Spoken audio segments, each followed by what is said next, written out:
Hello, this is Brian Rowe with a quick chess tactic from chess.com.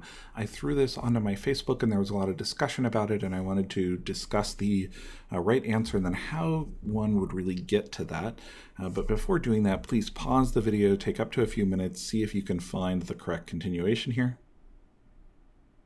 We are back.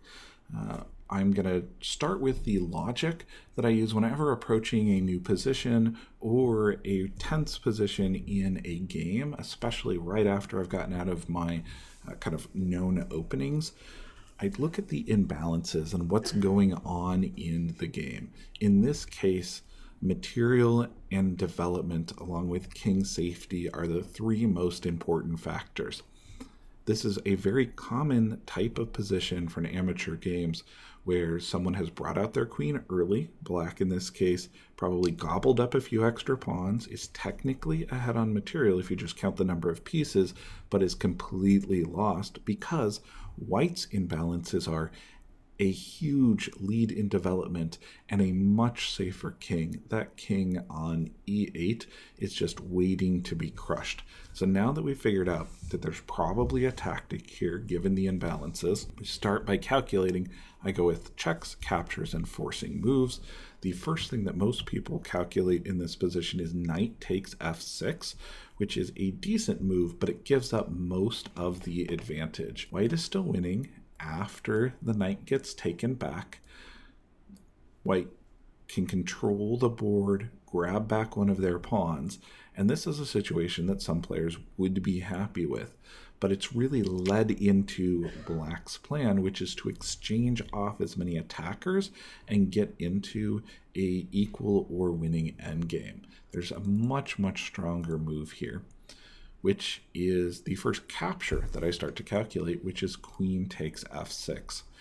Now this scares a lot of people because the g7 pawn can grab the queen, but if you're familiar with checkmating patterns, knight takes f6 is a very beautiful mate, and this is the type of queen sacrifice that people just want to play in games. And it's the type of thing that is easy for amateurs to overlook because they're often too attached to their queen and miss the goal of checkmating their opponent.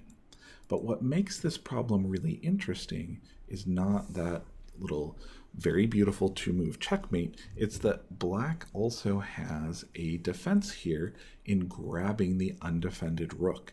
And then once again, we have a position where White is way ahead in development, and the Black king is very, very unsafe in the middle of the board. We continue by calculating checks here, and the queen, along with the knight and the bishop, are going to make checkmating threats that lead to either winning this queen or getting a checkmate. Just blocking with bishop e7 doesn't fix the situation because White has a very strong follow-up, which is knight e4 to c5, continuing to put pressure on the Black king. Additionally, the fact that this rook can just jump into the attack means that this bishop is lost right away.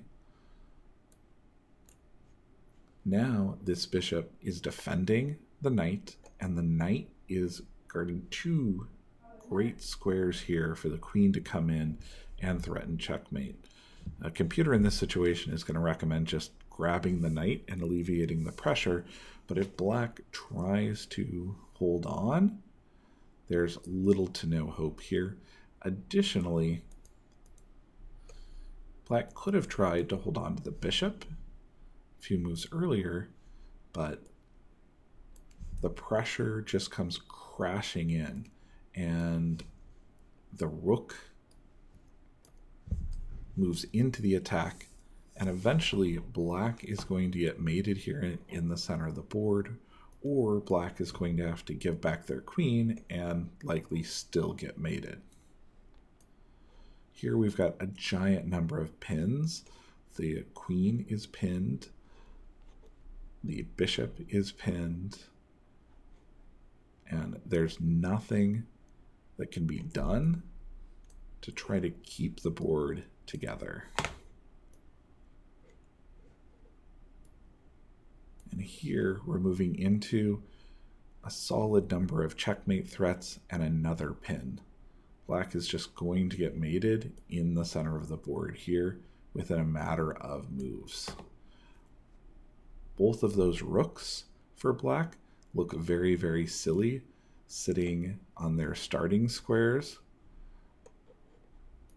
where white's pieces are charging in and hunting down the king as quickly as possible.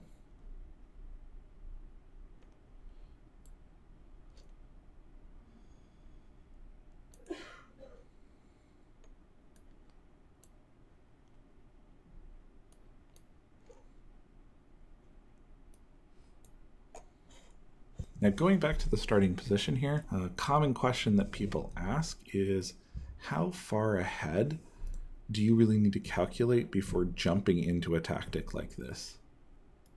Once I've got to the point of queen takes, queen f7, bishop, and then finding the strong follow-up move here, or with knight to c5, this is really the point in which I stopped calculating, because I see that there's enough pressure in the center of the board that the black king is going down and black is just sacrificing pieces to try to stay alive. Thanks, this has been Brian Rowe with a chess problem. For more chess problems, please subscribe to the channel. Also, if you're here in the Seattle area and you want to either play chess or take lessons, please let me know. Brian@brianrowe.org. And until next time, choose your moves wisely.